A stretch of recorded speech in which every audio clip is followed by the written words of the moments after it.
Hello friends, I am Ravi Prabhakar. Today I will try to provide a detailed analysis on Caro 2020, like its applicability, differences between Caro 2016 and Caro 2020, new changes, deleted clause, meaning of Caro, summary of all clauses, etc.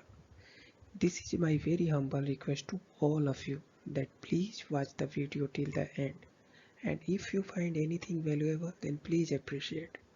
Let's start without wasting your precious time.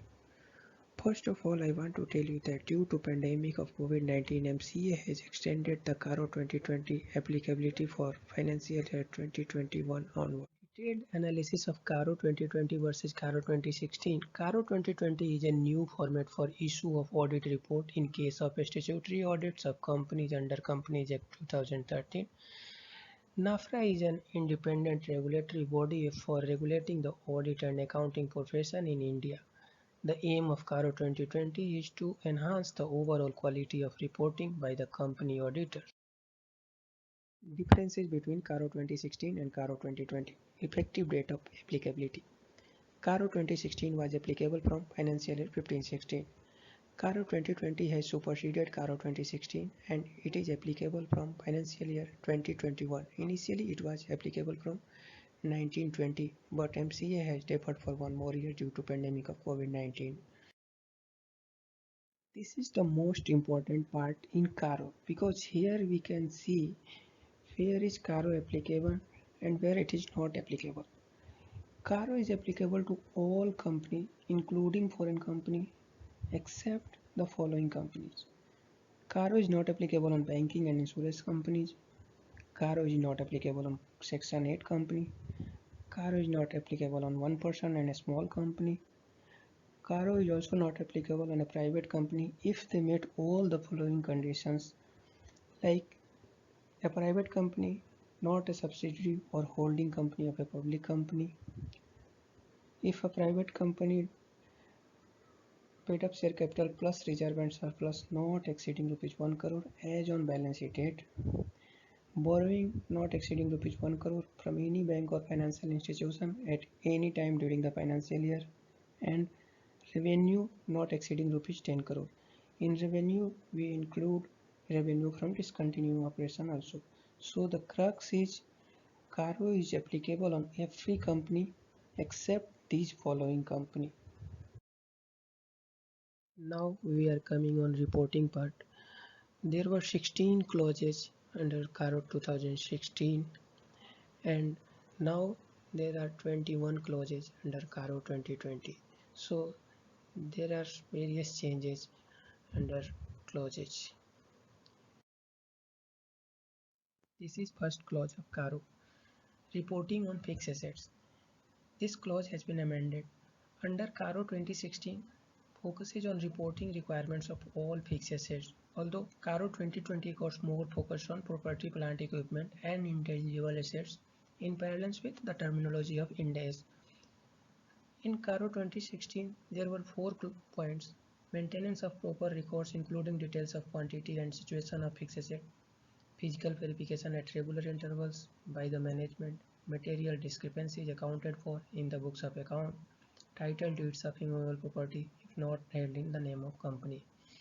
These all 4 points are also part of Caro 2020, but additional 2 points inserted. Maintenance of proper records of intangible assets and revaluation of PPE if done by registered valuer and if the amount of change is more than equal to 10% of carrying value, and specific format prescribed for title deed of immovable property if not held in the name of company. This format given in the end of this video. This is also amendment under first clause of Caro, that is reporting on Benami transactions. Details of any proceedings pending under the Benami Transactions Provision Act 1988 against the company need to be covered under clause 1. Its appropriate disclosure in financial statement also should be given. Now this is second clause of Caro, that is reporting on inventory. Under Caro 2016, we need to report on physical verification at regular intervals by the management and material discrepancies accounted for in the books of account. Under CARO 2020, another additional points covered, that is materiality is considered to be 10% or more for inventory item. Clause 2 of CARO 2020 also covers reporting on working capital. Under this additional part inserted under Clause 2 of CARO 2020, reporting on working capital, we need to check if sanctioned working capital limit in excess of Rs 5 crore from banks or financial institutions on hypothecation of current assets. If quarterly return filed with banks or financial institutions are in conformity with books or not. Clause 3 of CARO, that is reporting on investments, any guarantee or security or advances or loans given. This clause has been amended. Under CARO 2016, there were 4 points, that is, the terms and conditions of loans are not prejudicial to the interest of company, whether the prepayment is in order or not, loans outstanding for more than 90 days and their recovery positions, whether Section 185 and 186 of the Companies Act have been complied with or not. Under CARO 2020, apart from these 4 points, additional points inserted, that is, proper disclosure of investments, guarantee or security, and providing of loan or advances. Disclosure of aggregate amount during the year on outstanding balances of loans to subsidiaries, joint venture, and associates. Disclosure of aggregate amount during the year and outstanding balances loan to parties other than subsidiaries, joint venture, and associates. In case of loans or advances repayable on demand without any terms or period of payment, specify the amount of such loans given to the promoters and related parties. In case existing loan falling due during the year have been extended, renewed, replaced with fresh loans, specify the aggregate amount and percentage of such loans. Under clause 4 that of CARO, that is reporting in respect of loan to director, there is no change. If the company has given any loan to director or any other person in whom the director is interested or made any investments, whether the company has made compliance with the provisions governing such loans, investment and guarantees or not, need to check. Under clause 5 of CARO covers reporting on deposits. This clause also amended. Under CARO 2016 there were 3 points. The first is for deposits accepted by company, whether RBI directive and sections 73 to 76 have been followed or not. If an order is passed by the court or any other tribunal like RBI, Company Law Board, NCLT, etc., whether any non-compliance is noticed and specify the nature of contravention. Under CARO 2020, for deposit accepted by the company or deemed deposits also covered in CARO 2020 for reporting purpose, whether RBI directive and section 73 to 76 have been followed or not. The rest points are same under CARO 2020. Under clause 6 of CARO cost records, there is no changes. If maintenance of cost records is specified by central government under section 148 of the Companies Act, whether such accounts and cost records have been maintained or not by the company need to be reported under CARO. Under clause 7 of CARO, that is reporting on statutory dues, there is no changes in CARO 2020 also. Here we covers the company is regularly depositing its statutory dues with authorities such as ESI, PF, income tax, etc.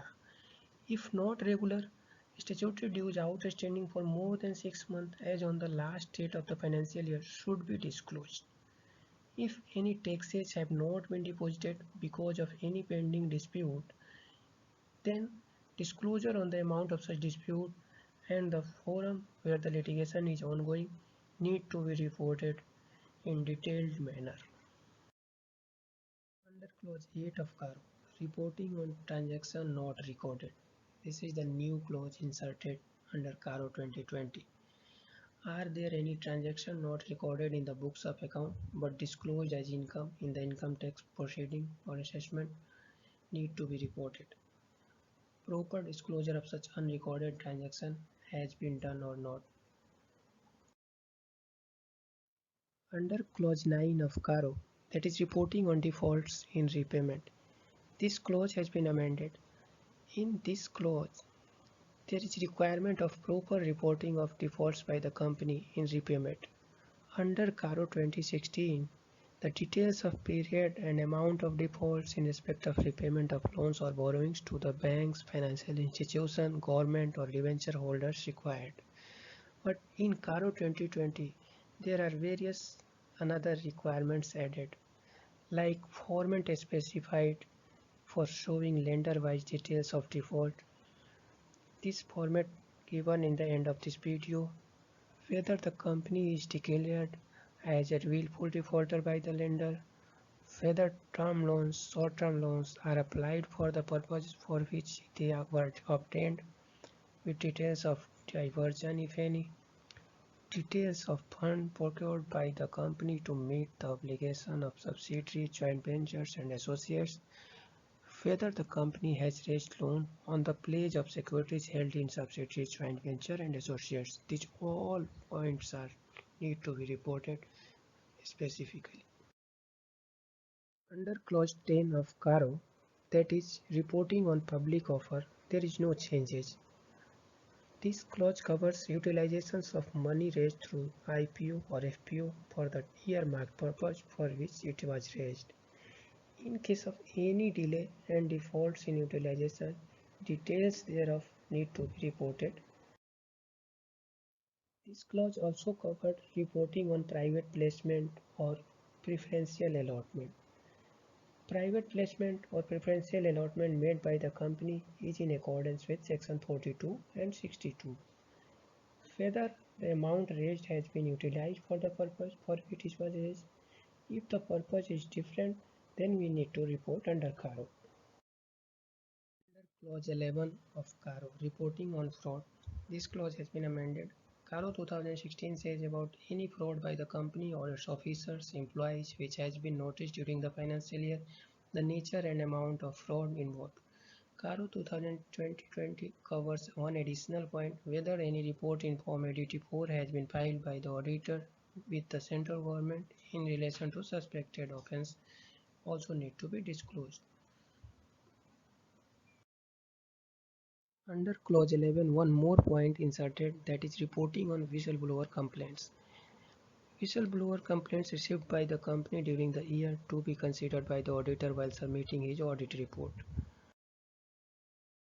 Under clause 12 of CARO 2020, that is reporting on needy company. This clause also got amended. Under CARO 2016, we checked like maintenance of net own fund to deposit in the ratio of 1:20 to meet out the liability. If there is any discrepancy, then we need to report under CARO. Maintenance of 10% unencumbered term deposit as specified in NIDI rules need to check. Under CARO 2020, another point covered, that is whether there is any default in payment of interest on deposits or repayment thereof should be disclosed properly. Under clause 13 of CARO, we covers reporting on related party transaction. There is no change.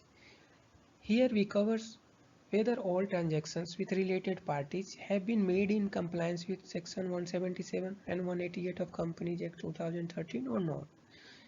Appropriate disclosure in financial statement in accordance with accounting standards given or not. If there is any discrepancies, then we should report under CARO. A new clause inserted under CARO 2020. This covers reporting on internal audit. Here we cover the company's internal audit system is commensurate with the size and nature of its business or not. Whether the statutory auditor has considered the internal audit report of the company or not. Under clause 15 of CARO 2020, that is reporting on non-cash transaction, there is no change. Here we cover any non-cash transactions entered into with directors or related person is within the limit provided under section 192 of Companies Act 2013. If there is any non-compliances, then need to be disclosed. Under clause 16 of CARO, registration under RBI. This clause has been amended. Under CARO 2016, whether registration has been obtained by NBFC liable to be registered under the RBI Act. Under CARO 2020, there are additional points inserted, like conduction of any NBFC activity without holding a valid certificate of registration, whether the company qualify for a core investment company, the number of core investment company if the group has more than one CIC. Under clause 17 of CARO 2020, that is reporting on cash losses. This is a new clause inserted under CARO 2020. Here we cover cash losses incurred by the company in the current financial year as well as in the preceding financial year. The amount of cash losses negative balance reflecting in cash flow statement need to be disclosed properly. Clause 18 of CARO 2020, that is reporting on resignation of statutory auditors. This is a new clause inserted under CARO 2020. Here we cover any resignation of the statutory auditor during the year, whether details of issues, objections or concerns raised by the outgoing auditors have been appropriately considered or not. We need to cover it under CARO reporting. Under clause 19 of CARO 2020, that is reporting on uncertainty to meet liabilities. This is also a new clause inserted under CARO 2020. Here we cover details of material uncertainty with regard to realization of financial assets and payment of financial liabilities. Whether any such uncertainty exists on the date of audit report that the company will not capable of meeting the liabilities as and when they fall due within a period of 1 year from balance sheet date. We need to disclose it properly under CARO reporting. Under clause 20 of CARO 2020, that is reporting on CSR activity. This is also a new clause inserted under CARO 2020. Here we cover in the relation to ongoing CSR projects, detail of transfer of unspent CSR amount to the special account within a stipulated time in compliance with section 135. For CSR projects other than ongoing ones, detail of transfer of unspent CSR amount to the fund specified in Schedule 7 within a stipulated time in the compliance with section 135. If there is any non-compliance, we need to report under CARO. Clause 21 of CARO 2020 covers qualification or adverse auditor remarks in other group company. This is a new clause inserted under CARO 2020. CARO 2016 was not applicable to consolidated financial statements. However, CARO 2020 is also applicable on consolidated financial statement. According to this clause, where any qualification or adverse remarks are highlighted by the auditor in their respective standalone company's CARO report, then the detail of such remarks are to be mentioned by the auditor of the company in his CARO report of consolidated financial statement also. Reporting on managerial remuneration has been omitted from CARO 2020 reporting. There is no change in paragraph 4 of CARO. If CARO report to be annexed with the auditor report contains any unfavorable or qualified remarks, the auditor shall state the reason for his opinion. This prescribed format is a part of Clause 1 of CARO 2020, where we present details of title deeds. This prescribed format is part of Clause 9 of CARO, where we can present the lender-wise details to be provided in case of defaults to bank, financial institution, and the government. Now we can see the different features of CARO 2020, where it enhanced due diligence responsibility on the auditors. A typical auditor is concerned about the truth and fairness of the financial statement. However, CARO 2020 covers many governance issues on which the MCA requires the auditors to comment. The audit has been used as a mechanism to control corporate misgovernance. The auditor have to state more details under CARO 2020 in order to strengthen the accountability of the management through the mouth of auditor. The following are some important changes in CARO 2020 which strive to assert a greater level of due diligence. Bringing into picture CSR details which were missing in CARO 2016 to accord more accountability on companies who are not taking CSR seriously. Going concern reporting is strengthened by adding additional clause on the company's capability to meet its liabilities. Consideration of the issues of the previous auditor.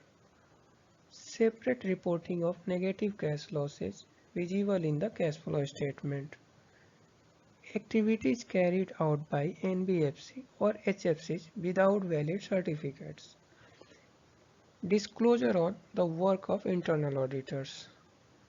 Reporting of transactions not recorded in the books of account but surrendered in income tax assessments. Giving due recognition to whistleblower complaints. More stringent and detailed disclosure on loan and advances.